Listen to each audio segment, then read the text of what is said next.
नमस्कार, स्वागत है आप सभी का मेरे यूट्यूब चैनल पर। और इससे पहले हम भाषा संरचना को लेकर 2 वीडियो अपलोड कर चुके हैं और हमने शब्द, पद, वाक्य आदि के बारे में बात कर चुके हैं। और आज हम बात करने वाले हैं प्रोक्ति संरचना और अर्थ संरचना को लेकर के। तो सबसे पहले हम प्रोक्ति को लेकर के बात करते हैं।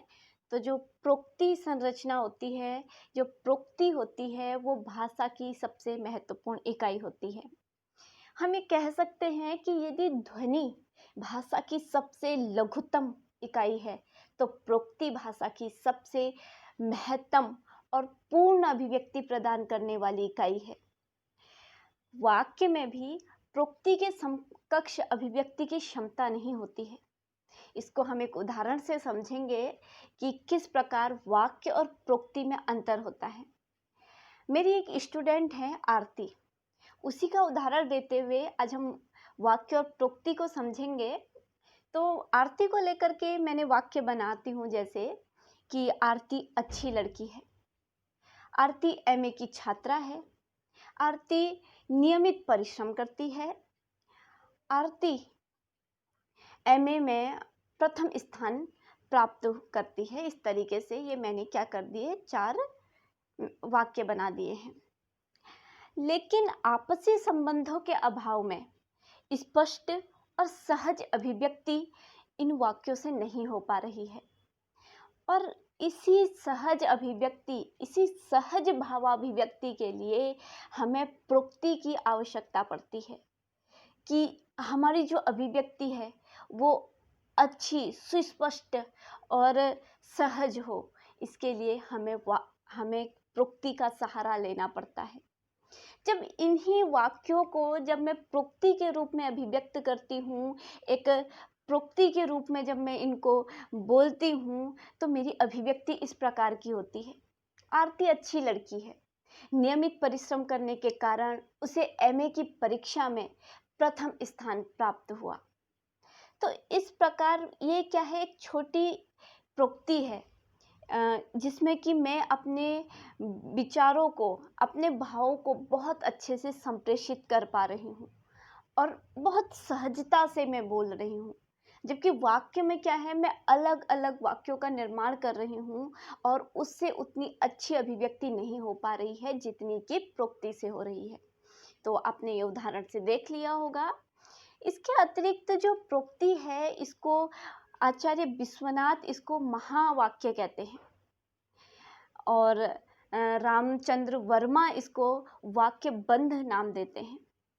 तो आपको बहुत सारी किताबों में प्रोक्ति के लिए महावाक्य या वाक्य बंध आदि नाम भी आपको मिलेंगे, क्योंकि जो हमारे प्राचीन जो परंपरा रही है, जब व्याकरण जो हमारा प्राचीन रहा है, उसमें अक्सर जो प्रोक्ति के अर्थ में महावाक्य को लिया जाता था। इस संदर्भ में डॉक्टर भोलानाथ तिवारी कहते भी हैं, उनका कथन यहाँ पर बहुत ही समीचीन है। वे कहते हैं कि बड़ी अजीब सी बात है कि अपनी परंपरा के इस पुराने शब्द महावाक्य को छोड़कर आज हमने इस अर्थ में एक नया शब्द प्रोक्ति बनाया है और स्वीकार किया है।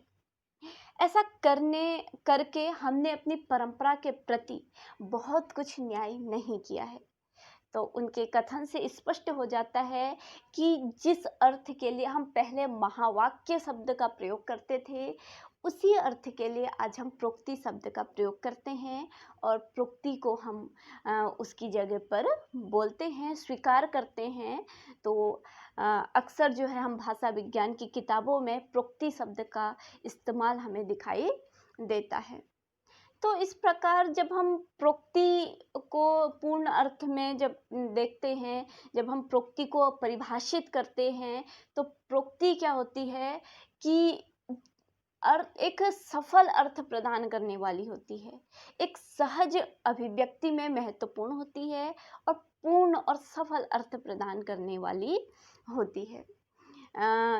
इस संदर्भ में डॉक्टर रामचंद्र वर्मा ये लिखते हैं कि अर्थ की दृष्टि से परिपूर्ण वाक्यों की सुसंबद्ध इकाई का नाम प्रोक्ति है।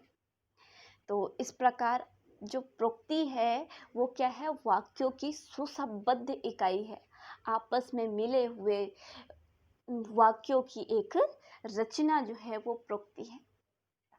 अब भाषा संरचना के अंतर्गत जो हमारी सबसे अंतिम इकाई है वो है हमारी अर्थ संरचना। तो अर्थ संरचना को हम समझेंगे तो कोई भी भाषा है, हम उस भाषा का प्रयोग जो है हम अर्थ के लिए करते हैं। कोई भी भाषा हमें एक अर्थ प्रदान करती है। किसी भी भाषा शब्द को बोलने से हमारे मस्तिष्क में एक संरचना उत्पन्न होती है। वो संरचना हमें क्या करती है, अर्थ प्रदान करती है। यानी कि भाषा का जो प्रयोग होता है वो अर्थ प्रदान करने के लिए होता है। तो हम ये कह सकते हैं कि ध्वनि, शब्द, पद, वाक्य भाषा की शारीरिक इकाइयां हैं। तो अर्थ जो है भाषा की आत्मा है। अर्थ को हम भाषा का आत्मा तत्व मान सकते हैं और इसीलिए जो अर्थ है वो भाषा की एक महत्वपूर्ण इकाई है। अर्थ के बिना शब्द शब्द नहीं है, वाक्य वाक्य नहीं है, क्योंकि भाषा का प्रयोग जो है वो अर्थ की अभिव्यक्ति के लिए किया जाता है। अर्थ को कई वर्गों में विभाजित किया जाता है, जैसे मुख्यार्थ, लक्ष्यार्थ, व्यंजनार्थ, विलोमता, पर्यायता, शैलीय अर्थ, सामाजिक अर्थ, अलग अलग प्रकार से। तो इनका विस्तृत अध्ययन करने की ज़रूरत है और विस्तृत अध्ययन जो है हम इनका अर्थ विज्ञान के अंतर्गत करेंगे। तो आज हमारी जो है भाषा विज्ञान की जो भाषा संरचना को लेकर के जो हम बात कर रहे थे वो उसके 3 भागों में उसका ये वीडियो जो है वो कंप्लीट हो जाता है और आप सभी को भाषा संरचना अच्छे से समझ में आ गई होगी, क्योंकि जब तक हम भाषा संरचना को नहीं समझेंगे तब तक हम भाषा विज्ञान को भी नहीं समझ पाएंगे। इससे सबसे पहले हमें भाषा संरचना को समझना बहुत आवश्यक है। तो भाषा विज्ञान के अंतर्गत हम भाषा की संरचना को ही अलग अलग भागों में विभाजित करके इसको पढ़ते हैं और भाषा का जो अध्ययन, भाषा विज्ञान का जो अध्ययन क्षेत्र है, अक्सर इसको लेकर के प्रश्न आता है। तो भाषा विज्ञान का जो अध्ययन क्षेत्र है वो अध्ययन क्षेत्र भी हमारा क्या है, ध्वनि विज्ञान है, रूप विज्ञान है, वाक्य विज्ञान है, अर्थ विज्ञान है। तो वो सब जो है इसके अंतर्गत ही आ जाता है, यानी कि भाषा संरचना के अंतर्गत ही हमने ये सारी चीज़ें हमने पढ़ ली हैं। तो अब हम भाषा विज्ञान के अध्ययन क्षेत्रों को एक एक करके अध्ययन करेंगे। आज के लिए इतना ही। आप सभी का बहुत बहुत धन्यवाद।